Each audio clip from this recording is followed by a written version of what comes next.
প্রশ্নকালের প্রথম 30 মিনিট মাননীয় প্রধানমন্ত্রী কর্তৃক উত্তরদানের জন্য নির্ধারিত আছে। তারকা চিহ্নিত প্রশ্ন 29 মাননীয় সদস্য জনাব মোহাম্মদ রুহুল আমিন দুলাল, পিরোজপুর 3 আসন থেকে নির্বাচিত সদস্য। দয়া করে আপনি প্রশ্নটি পাঠপূর্বক উত্থাপন করুন। ধন্যবাদ। মাননীয় স্পিকার, আপনাকে ধন্যবাদ। আমার প্রশ্ন, মাননীয় প্রধানমন্ত্রী অনুগ্রহ করিয়া বলিবেন কি 1971 সনের মুক্তিযুদ্ধে যাহারা শহীদ হয়েছেন তাহাদের তালিকা এবং যাহারা গণহত্যার শিকার হয়েছেন তাহাদের তালিকা করা হবে কিনা? এ বিষয়ে শহীদ পরিবারের সঠিক সংখ্যা ও গণহত্যার সঠিক তালিকা প্রকাশ করার কোনো পরিকল্পনা সরকারের আছে কিনা? থাকিলে তাহা কবে নাগাদ শুরু হইতে পারে? মাননীয় স্পিকার, আপনাকে ধন্যবাদ। আপনাকে ধন্যবাদ মাননীয় সদস্য। মাননীয় প্রধানমন্ত্রী। বিসমিল্লাহির রহমানির রহিম। মাননীয় স্পিকার, আপনাকে ধন্যবাদ। মাননীয় সংসদ সদস্য, আপনাকে আপনার একটি মূল্যবান প্রশ্নের জন্য আন্তরিকভাবে ধন্যবাদ। মাননীয় স্পিকার, আমাদের মহান মুক্তিযুদ্ধের সময় অগণিত মানুষ গণহত্যার শিকার হয়েছেন, কিন্তু আনফরচুনেট বিষয় হচ্ছে দেশ স্বাধীনের পরে যাদের দায়িত্ব ছিল একটি নিরপেক্ষ পূর্ণাঙ্গ তালিকা তৈরি করার, মুক্তিযুদ্ধে কারা শহীদ হয়েছেন, এই সঠিক এবং পূর্ণাঙ্গ তালিকাটা তারা সেই সময় তৈরি করেনি, বরং এটিকে তালিকা তৈরি করতে গিয়ে সেখানে তারা রাজনীতি টেনে নিয়ে এসেছিল। অথচ এই মানুষগুলোর আত্মত্যাগের বিনিময়ে আমরা অর্জন করেছিলাম আমাদের কাঙ্ক্ষিত স্বাধীনতা। বিষয়টির গুরুত্ব অনুধাবন করে বর্তমান সরকার নির্বাচনী ইশতেহারে নিবিড় গবেষণার ভিত্তিতে মুক্তিযুদ্ধের শহীদদের একটি পূর্ণাঙ্গ তালিকা প্রণয়নের অঙ্গীকার ব্যক্ত করেছে। উক্ত অঙ্গীকার বাস্তবায়নের লক্ষ্যে প্রয়োজনীয় কার্যক্রম গ্রহণের জন্য এরই ভিতর মুক্তিযুদ্ধ বিষয়ক মন্ত্রণালয় বিভিন্ন উদ্যোগ গ্রহণও করেছে। এর মধ্যে রয়েছেন মাননীয় স্পিকার, এর মধ্যে রয়েছে মুক্তিযুদ্ধ বিষয়ক গবেষকদের নিয়ে বিশেষজ্ঞ সভা আয়োজন, বিভিন্ন অংশীজনদের সঙ্গে ধারাবাহিক আলোচনার মাধ্যমে একটি বিস্তারিত এবং বাস্তবসম্মত কর্মপরিকল্পনা প্রণয়ন এবং অবশ্যই তার ভিত্তিতে কার্যক্রম গ্রহণ। এই ধরনের উদ্যোগ বাস্তবায়নের মাধ্যমে গণহত্যার শিকার এবং সকল শহীদদের একটি নির্ভুল ও গ্রহণযোগ্য তালিকা প্রণয়ন এবং তাদের আত্মত্যাগের যথাযোগ্য স্বীকৃতি ও মর্যাদা প্রদান করা সম্ভব হবে বলে আমরা মনে করি। মাননীয় স্পিকার, ধন্যবাদ। আপনাকে ধন্যবাদ মাননীয় প্রধানমন্ত্রী। মাননীয় সদস্য জনাব মোহাম্মদ রুহুল আমিন দুলাল একটি সম্পূরক প্রশ্ন করতে পারেন। প্লিজ প্রশ্ন করবেন সরাসরি। মাননীয় স্পিকার, আপনাকে ধন্যবাদ। বিষয়টি যে মুক্তিযুদ্ধের বিষয়ে পোস্টের বাইরে কিছু করারও সুযোগ নেই। মাননীয় স্পিকার, আমার মাননীয় প্রধানমন্ত্রী মহোদয়ের কাছে প্রশ্ন, এই বাংলাদেশে অনেক ভুয়া মুক্তিযোদ্ধা আছে। আওয়ামী লীগের কর্মীদেরকে পুনর্বাসন করছে এই আওয়ামী লীগ সরকার, তাদেরকে মুক্তিযোদ্ধা হিসেবে নিয়োগ দিয়ে মাসে 20,000 টাকা ভাতা পায়। আমার মাননীয় প্রধানমন্ত্রী মহোদয়ের কাছে প্রশ্ন, এই ভুয়া মুক্তিযোদ্ধাদেরকে যাচাই বাছাই কমিটি করে ছাঁটাই করা হবে কিনা, এবং এই ভুয়া মুক্তিযোদ্ধাদের যদি যাচাই বাছাই করার জন্য ছাঁটাই কমিটি করা হয় তাইলে সেখানে যেন মাননীয় সংসদ সদস্যদেরকে অন্তর্ভুক্ত করা হয় উপদেষ্টা হিসাবে। মাননীয় স্পিকার, আপনাকে ধন্যবাদ। ধন্যবাদ মাননীয় সদস্য। মাননীয় প্রধানমন্ত্রী। মাননীয় স্পিকার, আমার মনে হয় আপনার মাধ্যমে আমি মাননীয় সংসদ সদস্যকে বলতে চাই, খুব সম্ভবত আপনি যা বললেন এটা বোধহয় প্রবাবলি একটা স্টেটমেন্ট হয়েছে, ঠিক প্রশ্ন মনে হয়নি। তারপরেও আমি বলতে চাই, আমি মনে হয় আপনি মূল যে প্রশ্নটি করেছিলেন সেখানে প্রথমেই আমি বলেছি দেশ স্বাধীনের পরে যাদের দায়িত্ব ছিল সঠিক শহীদদের, মুক্তিযোদ্ধাদের লিস্টটি প্রণয়ন করা, তারা সেটিকে রাজনৈতিকভাবে উপস্থাপন করেছে, তারা নিরপেক্ষভাবে সঠিকভাবে তারা করেনি। এবং আপনার স্টেটমেন্টের দ্বিতীয় পর্যায়ে যেটা আপনি বলেছেন, আমরা এরই মধ্যে মুক্তিযুদ্ধ বিষয়ক মন্ত্রণালয় তারা বিশেষজ্ঞ ব্যক্তিদেরকে নিয়ে কমিটির মতন করে গঠন করেছে, যেখানে আমরা চেষ্টা করব আপনি যেই বিষয়টি উল্লেখ করেছেন সেইখানে সঠিক যারা মুক্তিযুদ্ধ, সঠিক যারা শহীদ, তাদেরকে চিহ্নিত করার জন্য। ধন্যবাদ মাননীয় স্পিকার। ধন্যবাদ মাননীয় প্রধানমন্ত্রী। আমরা একটা সম্পূরক প্রশ্ন নিচ্ছি। কুড়িগ্রাম 1 আসন থেকে নির্বাচিত মাননীয় সদস্য মোহাম্মদ আনোয়ারুল ইসলাম, দয়া করে প্রশ্ন করবেন। ধন্যবাদ আপনাকে।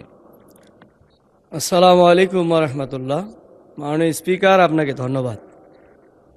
আমার মাননীয় প্রধানমন্ত্রীর কাছে প্রশ্ন যে আমরা এই বিষয়টা দেখছি যে বিভিন্ন সময়ে বিভিন্ন সরকার যখন পরিবর্তন হয়, দেখা যায় যে তারা তাদের দলীয় কিছু লোকজনকেও এই মুক্তিযোদ্ধা তালিকাভুক্ত করে, আবার পরবর্তী আরেক সরকার এসে কিছু ছাঁটাই বাছাইও করে। আসলে সত্যিকার অর্থেই যারা প্রকৃতপক্ষে তাদেরটা কেন হচ্ছে না? আজকে আমরা এই 55 বছর পর আমরা সেটা জানতে পারছে না, জাতি জানতে পারছে না।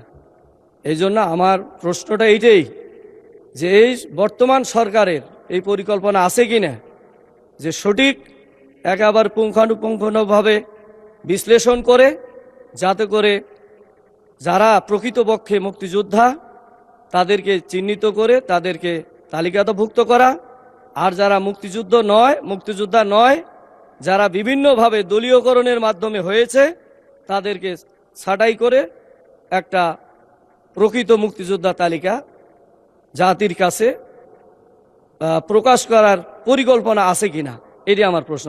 মাননীয় স্পিকার, আপনাকে ধন্যবাদ। ধন্যবাদ মাননীয় সদস্য। মাননীয় প্রধানমন্ত্রী। ধন্যবাদ মাননীয় স্পিকার। মাননীয় সংসদ সদস্য, আপনার প্রশ্নের পরিপ্রেক্ষিতে আমি বলতে চাই, আপনাকে একটু আমি স্মরণ করিয়ে দিতে চাই, বাংলাদেশ জাতীয়তাবাদী দল হচ্ছে শহীদ রাষ্ট্রপতি জিয়াউর রহমানের গঠিত দল। মাননীয় সংসদ সদস্য, আপনাকে একই সাথে আমি স্মরণ করিয়ে দিতে চাই, শহীদ রাষ্ট্রপতি জিয়াউর রহমান একজন মুক্তিযোদ্ধা ছিলেন, মাঠে থেকে যুদ্ধ করেছেন, এবং শুধু তাই নয়, শহীদ রাষ্ট্রপতি জিয়াউর রহমান স্বাধীনতার ঘোষণাও দিয়েছিলেন।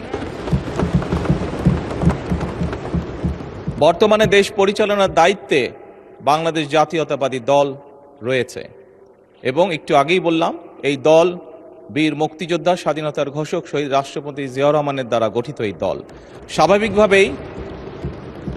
খুব স্বাভাবিকভাবেই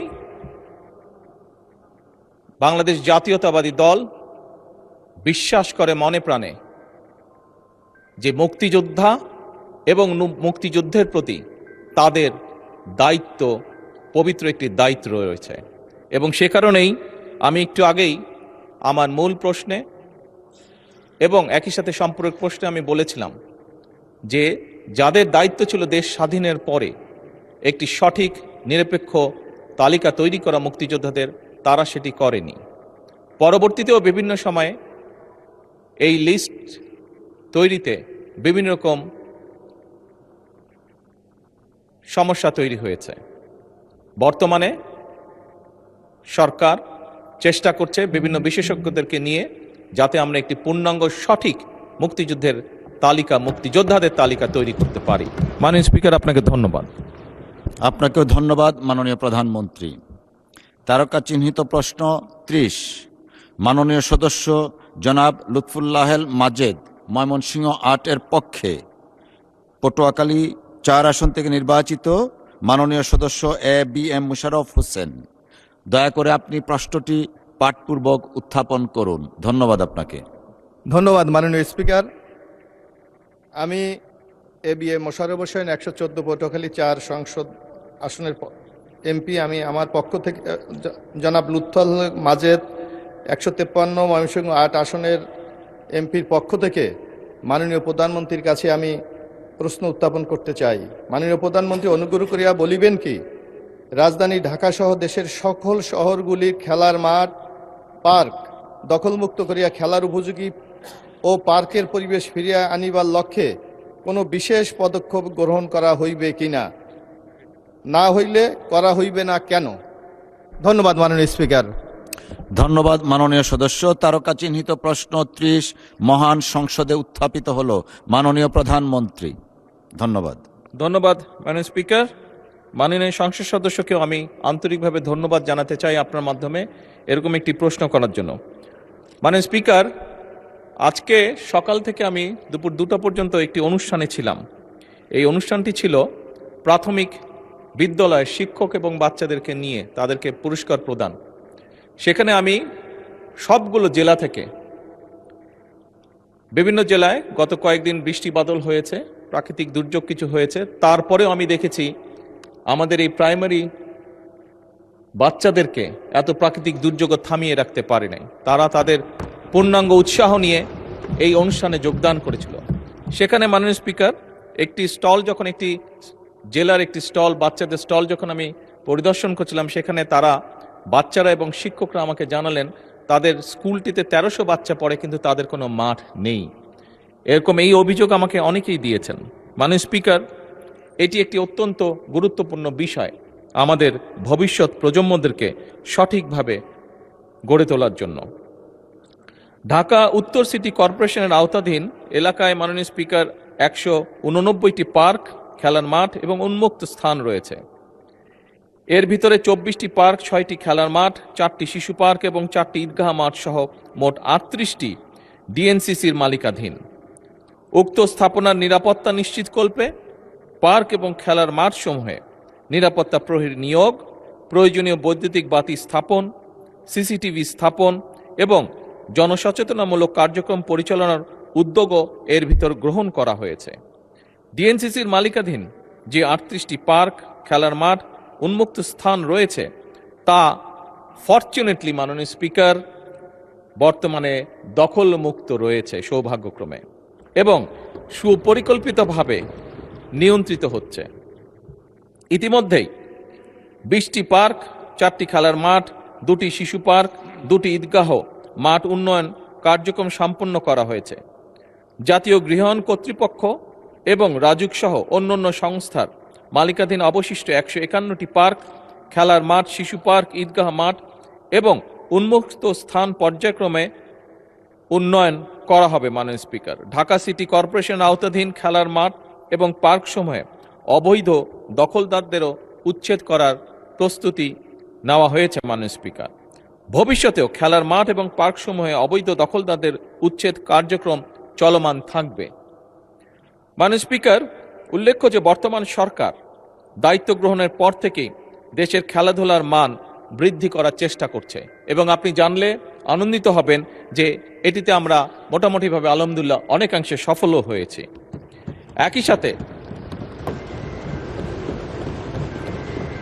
একই সাথে মাননীয় স্পিকার, শিশুরা খেলার মাঠেও খেলাধুলা করছে। গত 20শে জানুয়ারি মাননীয় স্পিকার একটি খেলার উদ্বোধন করেছি, যেখানে সারা বাংলাদেশে প্রাইমারি স্কুলের ফাইনাল খেলায় আমি অংশগ্রহণ করেছিলাম, উদ্বোধন করেছিলাম, এবং সেই খেলাটির আগে ফাইনাল পর্যায়ে আসার আগে পর্যন্ত সারা বাংলাদেশে প্রাইমারি স্কুলের 11 লক্ষ ছেলে এবং 11 লক্ষ মেয়ে ফুটবল প্রতিযোগিতায় অংশগ্রহণ করেছিল। মাননীয় স্পিকার, মাননীয় স্পিকার, দক্ষিণ সিটি কর্পোরেশন কর্তৃক সর্বদা খেলার মাঠ এবং ফুটপাত হতে অবৈধ দখল উচ্ছেদ করার কাজ চলমান রয়েছে। ভবিষ্যতেও আমরা এই ধারাটিকে অব্যাহত রাখতে চাই। ঢাকা সিটি কর্পোরেশন অধিক ক্ষেত্রে সিটি কর্পোরেশন এবং অন্যান্য সংস্থার মালিকাধীন 256টি পার্ক এবং খেলার মাঠ রয়েছে। উক্ত খেলার মাঠ এবং পার্কসমূহের অবৈধ দখলদারদের উচ্ছেদও করা হয়েছে। মাননীয় স্পিকার, বর্তমানে ঢাকার দক্ষিণ সিটি কর্পোরেশনের অন্তর্ভুক্ত বিভিন্ন খেলার মাঠ এবং পার্কের উন্নয়ন কার্যক্রম চলমান রয়েছে। এর ভিতরে 35 নম্বর ওয়ার্ডস্থ Manitola park, Shahid Motiur Rahman park, Gulistan park, Motijheel park, Nawabganj park, Osmani Udyan, Jatrabari Shishu park, Islambagh Bashiruddin park, Shahbag Shishu park, হাজী আব্দুল আলিম খেলার মাঠ, রসুলবাগ পার্ক খেলার মাঠ, জোড়পুকুর খেলার মাঠ, বাসাবো খেলার মাঠ, সাদেক হোসেন খোকা খেলার মাঠ, দক্ষিণ গোড়ান সুলতান ভুইয়া ঝিলপাড়া খেলার মাঠ, বাসাবো বালুর মাঠ, দক্ষিণ বাসাবো গজমহল শিশু পার্ক, হাজিরবার পার্ক, আলিমগড় খেলার মাঠ ইত্যাদি উল্লেখযোগ্য। মাননীয় স্পিকার, গাজীপুর সিটি কর্পোরেশনের আওতায় খুব অল্প সংখ্যক খেলার মাঠ রয়েছে দুঃখজনকভাবে। তবে বিভিন্ন শিক্ষা প্রতিষ্ঠান এবং ধর্মীয় প্রতিষ্ঠানের আওতায় কিছু খেলার মাঠ রয়েছে। উক্ত মাঠসমূহ রক্ষণাবেক্ষণের জন্য সিটি কর্পোরেশন কিছু আর্থিক বরাদ্দ এবং উন্নয়ন কার্যক্রম পরিচালনা করা হচ্ছে। গাজীপুর সিটি কর্পোরেশন আওতায় 8টি জোনে 8টি খেলার মাঠ এবং 57টি ওয়ার্ডে 57টি খেলার মাঠ করার একটি পরিকল্পনা সরকারের রয়েছে। মাননীয় স্পিকার, এছাড়া ময়মনসিংহ, বরিশাল সিটি কর্পোরেশন সহ অন্যান্য সিটি কর্পোরেশনগুলোর খেলার মাঠ এবং পার্ক দখলমুক্ত করে খেলার উপযোগী এবং পার্কের পরিবেশ ফিরিয়ে আনার কার্যক্রম চলমান রয়েছে। ধন্যবাদ মাননীয় স্পিকার। আপনাকে ধন্যবাদ মাননীয় প্রধানমন্ত্রী। মাননীয় সদস্য একটি সম্পূরক প্রশ্ন করতে পারেন। প্রশ্ন প্লিজ। আমি ধন্যবাদ জানাচ্ছি আমাদের মাননীয় প্রধানমন্ত্রীকে যে আগামী দিনে একটি সুস্থ প্রজন্ম গড়ে তোলার জন্য উনি যে পদক্ষেপ নিচ্ছে, আমি মনে করি বাংলাদেশের জন্য একটা ইতিবাচক পরিবর্তন বয়ে নিয়ে আসবে। আমি একটু স্মরণ করতে চাই, আমরা যখন ছাত্র ছিলাম 1978 সালে আমাদের নেতা শহীদ রাষ্ট্রপতি জিয়াউর রহমান যখন বাংলাদেশ পরিচালনার দায়িত্বে, তখন আমরা দেখেছিলাম ঢাকাতে প্রেসিডেন্ট গোল্ড কাপ প্রবর্তন করেছিলেন, যেটা ওই সময় একটা ব্যাপক আলোড়ন তৈরি করেছিল। আমি মাননীয় প্রধানমন্ত্রীর কাছে প্রশ্ন রাখতে চাই, আগামী দিনে বাংলাদেশকে আন্তর্জাতিকভাবে তুলে ধরার জন্য এই ধরনের কোনো আন্তর্জাতিক প্রতিযোগিতা বাংলাদেশে আয়োজন করার আপনার কোনো পরিকল্পনা আছে কি না? ধন্যবাদ মাননীয় স্পিকার। ধন্যবাদ মাননীয় সদস্য। মাননীয় প্রধানমন্ত্রী। ধন্যবাদ মাননীয় স্পিকার। ধন্যবাদ মাননীয় সংসদ সদস্য। প্রেসিডেন্ট গোল্ড কাপ আপনি যেটা বললেন, আপনার এই কথার পরিপ্রেক্ষিতে অবশ্যই আমরা বিষয়টি আলোচনা করে আমরা উদ্যোগ গ্রহণ করতে পারি। তবে আপনার জ্ঞাতার্থে আমি জানাতে চাই, মাননীয় স্পিকার, পুরো সংসদকে আমি জানাতে চাই, একটু আগে যেই কথাটি আমি বলেছি যে গত কিছুদিন আগে প্রাইমারি স্কুল লেভেলে বাচ্চাদের ছেলে এবং মেয়ে উভয়ে একটি ফুটবল ম্যাচ অনুষ্ঠিত হয়েছে, যেটি প্রায় 22 লক্ষ বাচ্চা অংশগ্রহণ করেছে। ইনশাল্লাহ আগামী বছর থেকে প্রাইমারি স্কুলের বাচ্চাদের জন্য আমরা প্রাইম মিনিস্টার্স গোল্ড কাপ শুরু করতে যাচ্ছি। এটি প্রাইমারি স্কুল এবং পর্যায়ক্রমিকভাবে আমরা সেকেন্ডারি স্কুলেও ইনশাল্লাহ এটিকে নিয়ে যাব। এইটি মোটামুটি সিদ্ধান্ত হয়েছে। মাননীয় স্পিকার, ধন্যবাদ আপনাকে। ধন্যবাদ মাননীয় প্রধানমন্ত্রী। আমরা একটা সম্পূরক প্রশ্ন নিচ্ছি। কুমিল্লা 4 আসন থেকে নির্বাচিত মাননীয় সদস্য মোহাম্মদ আবুল হাসনাত, দয়া করে প্রশ্ন করবেন। ধন্যবাদ। ধন্যবাদ মাননীয় স্পিকার। আমাকে মাইক দিয়ে দিস। ধন্যবাদ মাননীয় স্পিকার। মাননীয় স্পিকার, আপনার অনুমতিক্রমে আপনি যদি অনুমতি দেন, এটা যেহেতু সাপ্লিমেন্টারি কোয়েশ্চেন সেশন, মাননীয় প্রধানমন্ত্রী ইতিমধ্যেই এই সাপ্লিমেন্টারি কোয়েশ্চেনের সময়ে মাননীয় প্রধানমন্ত্রী অন্য বিষয়ে প্রশ্নের উত্তর দিয়েছেন। আপনি যদি অনুমতি দেন তাহলে মাননীয় প্রধানমন্ত্রীকে খেলার মাঠ ব্যতীত মাননীয় প্রধানমন্ত্রীর তো সব বিষয়ই হচ্ছে না, I got to stop you. Okay, supplementary question মূল কোশ্চেনের সাপ্লিমেন্টারি, অর্থাৎ ধারাবাহিকতা থাকতে হবে খেলার মাঠ সংক্রান্ত যদি বা অনুমতি খেলাধুলা না দেন তাহলে সংক্রান্ত। বসে যাবো না না, এর মধ্যেই থাকতে হবে, যে কারণে বললাম প্রশ্ন ওকে, সম্পূরক। Thank you. না, এই বিষয়ে প্রশ্ন নেই। থ্যাংক ইউ মাননীয় speaker. You are very welcome. So আমরা যেহেতু উনি ডিক্লাইন করলেন,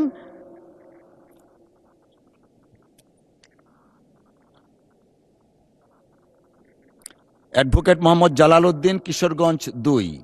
ধন্যবাদ। মাননীয় স্পিকার, আপনাকে ধন্যবাদ। মাননীয় স্পিকার, আপনার মাধ্যমে মাননীয় প্রধানমন্ত্রীর কাছে আমার প্রশ্ন যে আমাদের ইউনিয়ন, উপজেলা পর্যায়ে এবং জেলা পর্যায়ে আগের যে খেলার মাঠগুলি ছিল, এগুলি নতুন নতুন বিল্ডিং হওয়ার কারণে একার মানসম্মত মাঠ নাই। মাঠের আকার হয়ে গেছে ছোট, সেখানে ছেলেমেয়েরা খেলাধুলা করে যেরকম বড় টুর্নামেন্টে অংশগ্রহণ করতে পারে না, ঠিক তেমনিভাবে খেলার উপযোগী অনেক নাই। আমরা মাননীয় প্রধানমন্ত্রীর কাছে আমার প্রশ্ন যে ইউনিয়ন লেভেলে, উপজেলা লেভেলে নতুন কোনো মাঠ করার, বরাদ্দ দেওয়ার কোনো পরিকল্পনা আছে কিনা বর্তমান সরকারের? ধন্যবাদ মাননীয় সদস্য। মাননীয় প্রধানমন্ত্রী। ধন্যবাদ মাননীয় স্পিকার। মাননীয় সংসদ সদস্য, আপনাকে ধন্যবাদ আপনার প্রশ্নের জন্য। আপনি যদি আপনার এলাকায়, আপনার ইউনো অফিসে যদি আপনি খোঁজ খবর করেন বা জেলা প্রশাসকের কার্যালয়ে খোঁজ করেন, তাহলে আপনি জানতে পারবেন যে এরই মধ্যে সরকারের পক্ষ থেকে তাদেরকে একটি ইনস্ট্রাকশন পাঠানো হয়েছে যে বাচ্চাদের খেলার জন্য বা যে কোনো পর্যায়ের খেলাধুলার জন্য কোথায় খোলা জায়গা আছে, ওপেন জায়গা আছে, সেটি খুঁজে বের করে সরকারকে জানানোর জন্য এই নির্দেশনা এরই ভিতরে পাঠানো হয়েছে মাননীয় স্পিকার। ধন্যবাদ। ধন্যবাদ মাননীয় প্রধানমন্ত্রী। তারকা চিহ্নিত প্রশ্ন ৩১, মাননীয় সদস্য জনাব সরওয়ার জামাল নিজাম, চট্টগ্রাম ১৩। দয়া করে আপনি প্রশ্নটি পাঠপূর্বক উত্থাপন করুন। ধন্যবাদ। বিসমিল্লাহির রহমানির রহিম। মাননীয় স্পিকার, আপনাকে অশেষ ধন্যবাদ। মাননীয় স্পিকার, আমার তারকা চিহ্নিত প্রশ্ন ৩১ এই মহান সংসদে উত্থাপন করিলাম। মাননীয় প্রধানমন্ত্রী, অনুগ্রহ করিয়া বলিবেন কি, বিগত ১৭ বছরে চট্টগ্রাম সমুদ্র বন্দরে নানা ধরনের অনিয়ম ও পরিচালনার অদক্ষতায় পরিলক্ষিত হয়েছে। বর্তমান সরকার চট্টগ্রাম বন্দরের সকল সমস্যা সমাধান ও সুষ্ঠুভাবে পরিচালনার লক্ষ্যে কী কী পদক্ষেপ গ্রহণ করিয়াছেন? ধন্যবাদ মাননীয় স্পিকার আপনাকে। ধন্যবাদ মাননীয় সদস্য। তারকা চিহ্নিত প্রশ্ন ৩১ মহান সংসদে উত্থাপিত হল। মাননীয় প্রধানমন্ত্রী।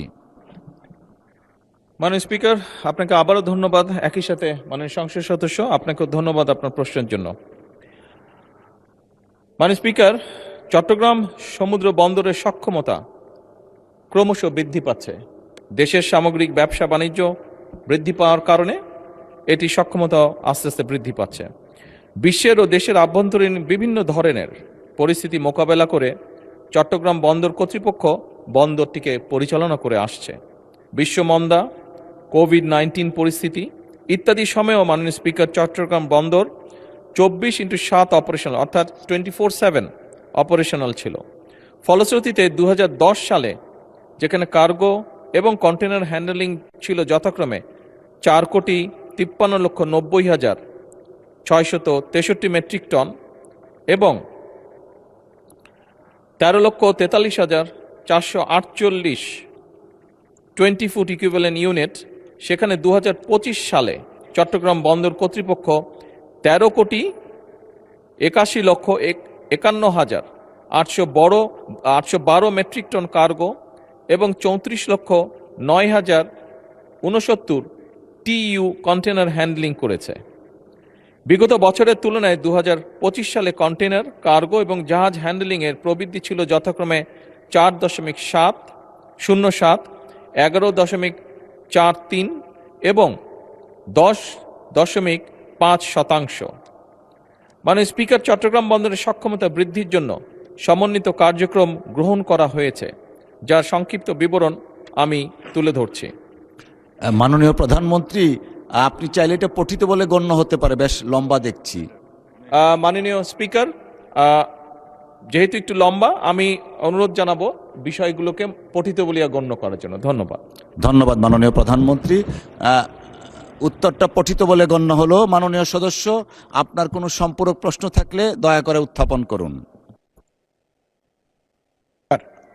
আপনাকে অশেষ ধন্যবাদ।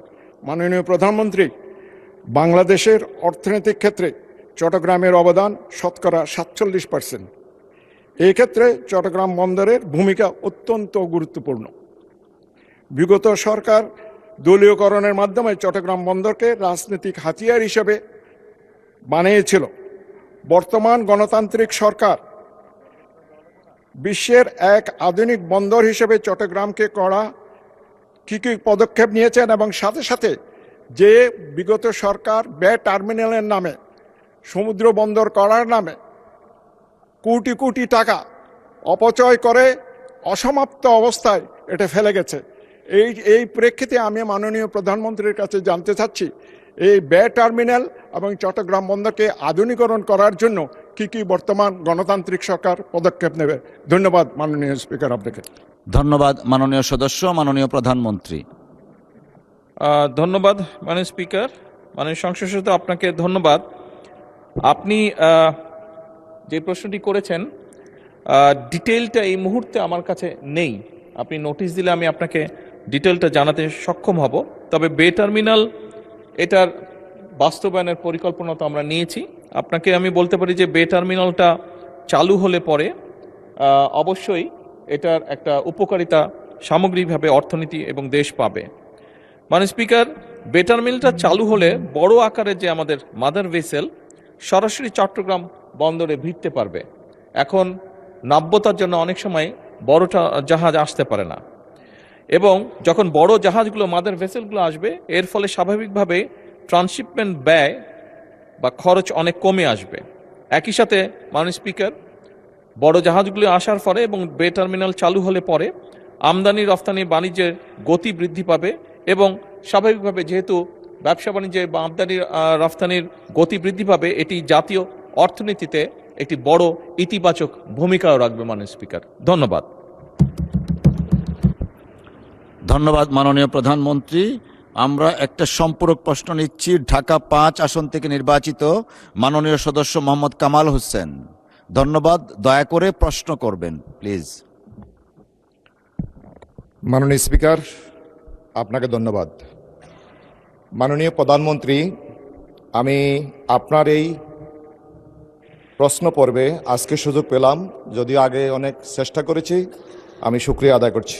মাননীয় প্রধানমন্ত্রী, আমি আপনার মাধ্যমে জানতে চাই, জাতীয় রাজস্ব বোর্ড এবং কাস্টমস হাউস চট্টগ্রাম কর্তৃক কন্টেনার স্ক্যানার মেশিন ক্রয় এবং অপারেশন এবং রক্ষণাবেক্ষণের জন্য বিগত 2018 সালে এখানে 4টি স্ক্যানার মেশিন কেনার জন্য এবং রক্ষণাবেক্ষণের জন্য টেন্ডার আহ্বান করে।